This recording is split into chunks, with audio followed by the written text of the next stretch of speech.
Assalamualaikum warahmatullahi wabarakatuh. Alhamdulillah, alhamdulillahilladzi akhrajana min dhulumatil adami binuril ijad. Allahumma salli wa sallim wa barik ala sayyidil amjad nabiyina Muhammadin sallallahu alaihi wasallam wa ala alihi wa ashabihi wa man tabi'ahu ila yaumil ma'ad. Amma ba'd. Kaum muslimin dan muslimat, para pemburu kebaikan, para pecinta Al-Quran dimanapun Anda berada, kita masih di bulan Ramadan, dan bulan Ramadan adalah kesempatan untuk menempa dan semangat produktivitas. Bulan Ramadan yang mungkin sebagian kita lihat secara kasat mata akan menurunkan kualitas diri kita secara fisik, tetapi sesungguhnya bulan Ramadan ini adalah bulan jihad. Bulan di mana kita bukan sekedar melawan hawa nafsu, tetapi juga melawan keinginan untuk tidak produktif. Dan kita bisa tahu ada peristiwa-peristiwa banyak yang penting yang justru menguras bukan hanya perasaan, bukan hanya emosi, bukan hanya iman, tapi juga menguras fisik. Adalah peristiwa Perang Badar. Ya, dan termasuk kemerdekaan Republik Indonesia 17 Agustus 1945 juga terjadi di bulan Ramadan. Nah, terkait dengan Perang Badar, apa yang sesungguhnya terjadi kita lihat.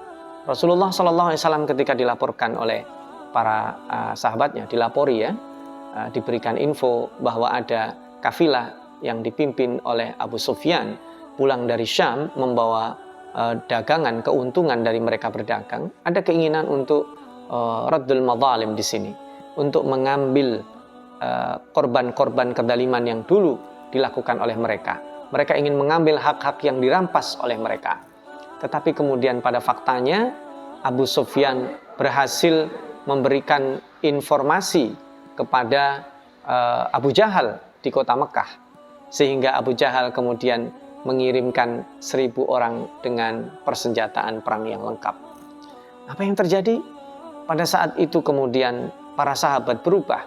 Tadinya mereka berpikir simple, kalau 70-80 orang dihadapi 300 orang, insya Allah secara kalkulasi angka akan jauh di atas angin. Tetapi kemudian fakta menunjukkan ada 1000 bantuan, dan bukan hanya itu, senjata perangnya lebih lengkap. Apa yang bisa dilakukan oleh para sahabat Nabi Muhammad SAW? Tentu bukan hanya itu, mereka pun berbalik menjadi dalam tanda kutip nyaris putus asa. Mereka pun berbalik menjadi khawatir dengan keberadaan dan eksistensi mereka. Nah, apa yang dilakukan oleh para sahabat?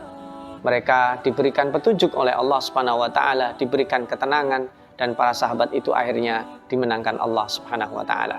Jadi di sini pergulatan fisik dan psikis menjadi satu. Digambarkan kecemasan yang sangat luar biasa.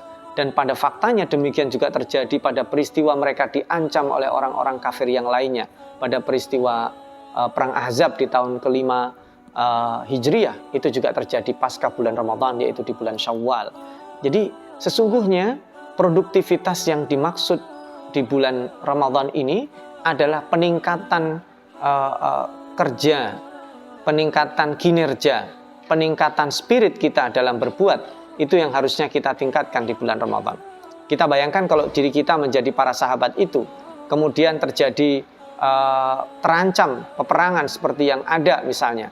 Tentu kita akan berpikir, ya Allah, saya belum nikahkan anak, ya Allah, saya masih punya tanggungan hutang, ya Allah, saya masih punya cicilan. Tapi itu tidak mengenal. Pada saat kematian datang, tidak ada istilah ditunda. Nah, ini sudah di depan mata. Mereka dikepung oleh 1000 orang, mereka tidak siap dengan persenjataan perang, tiba-tiba harus siap. Nah, itulah dan terjadi di bulan Ramadan, itulah pendidikan yang paling luar biasa bagi diri kita. Maka pada saat kita hari ini berpuasa, harus mengerjakan tugas, harus mengerjakan hal ini, hal itu. Ini seharusnya menempa produktivitas, karena bulan Ramadan adalah bulan jihad.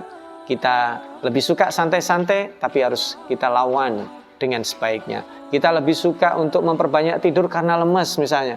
Kita harus melawan karena kita harus meningkatkan produktivitas. Kita harus menyediakan waktu kita untuk sholat malam, padahal itu tidak wajib, karena itu adalah representasi produktivitas. Dan kenapa? Karena kita direkayasa untuk lebih baik. Di bulan Ramadan, puasa menjadi biasa. Di saat puasa di bulan selain Ramadan menjadi sulit. Di bulan Ramadan, sholat malam menjadi biasa. Di saat di luar bulan Ramadan itu kita lakukan sulit. Baca Quran, sedekah juga demikian. di luar bulan Ramadan kelihatannya berat dan sulit sekali. Di bulan ini kenapa menjadi ringan? Karena Allah ingin naikkan leverage prestasi dan kemampuan kita dalam berjihad, dan karena itu kita perlu mempertahankannya nanti di luar bulan Ramadan. Kaum muslimin dan muslimat, kenapa jihad itu perlu ada? Dan kenapa Allah mendidik kita spirit jihad di bulan Ramadan? Karena jihad itu bukan sekedar melawan sesuatu yang nampak, melawan yang tidak nampak juga disebut jihad, yaitu jihad hawa nafsu. Dan jihad itu bukan sekedar menyelamatkan diri kita, tapi juga menyelamatkan lingkungan. Karena itu ada amar ma'ruf nahi mungkar. Kenapa itu ada puasa, ada zakat? Karena harus keluar setelah pembinaan ke dalam, harus keluar. Itulah jihad.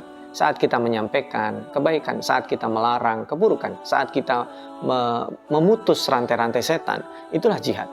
Dan itu diperlukan bagi orang-orang yang ditempa kebaikan selama bulan Ramadan. Mudah-mudahan pribadi kita terbentuk menjadi pribadi yang takwa di bulan Ramadan. Kemudian kita punya perlawanan terhadap hawa nafsu, termasuk perlawanan terhadap sesuatu yang tidak beres di luar diri kita, seperti yang dilakukan oleh seekor semut Nabi Sulaiman yang diabadikan di surat An-Naml. Ketika melihat potensi kerusakan, dia ambil sikap untuk menginstruksikan, memberitahu pada para koloninya beraman, menghindarkan dari kerusakan. Maka jangan biarkan diri kita terbentuk pola-pola pikir tidak produktif atau juga terbelenggu dengan hawa nafsu, dan itu caranya dengan pendidikan bulan Ramadan yang Allah berikan kepada kita.